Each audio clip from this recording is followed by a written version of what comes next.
आता पुढचा किल्ला सरसगड. काही किल्ले असे असतात की जे फार काही आकर्षक म्हणून प्रसिद्ध नसतात अथवा त्यांच्यावर प्रचंड युद्ध झाले असेही नाही, पण स्वराज्य टिकवण्यासाठी आणि त्यांच्यावर कोणी आक्रमण करत नाही याची खात्री करून घेण्यासाठी ते बांधलेले असतात. असाच एक किल्ला म्हणजे सरसगड. पाली येथील बल्लाळेश्वर मंदिरापासून थोडं पुढं गेल्यावर किल्ल्याची पायवाट सुरू होते.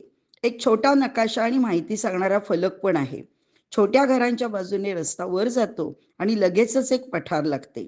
तिथून पालीचा सर्व परिसर छान दिसतो.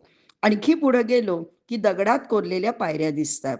इथून पुढे थरारक चढण आहे. मुख्यतः टेहळणीसाठी वापरण्यात आलेला हा किल्ला आहे. दोन बलाढ्य कातळकड्याच्या मध्ये भक्कम दगडी पायऱ्या कोरलेल्या आहेत. ज्यांना उंचीची भीती वाटते त्यांनी इथे येण्याआधी विचार करावा. 90हून अधिक पायऱ्या चढल्यावर दगडातच कोरलेला गडाचा मुख्य दरवाजा दिसतो. तो अतिशय उत्तम स्थितीत आहे. दरवाजातून आत गेलो की पुढे आणखी वर जायला पायऱ्या आहेत. तिथून बऱ्याच गुहा आणि पाण्याची टाके दिसतात.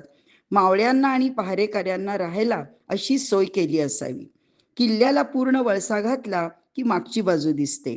तिथे अनेक गडाचे अवशेष आहेत. त्या बाजूला पण एक मोठा बुरुज व दरवाजा आहे.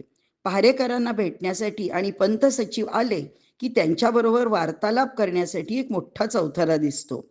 अजून पुढे वरती गेलो की कड्याला लागून हळू चढावे लागते.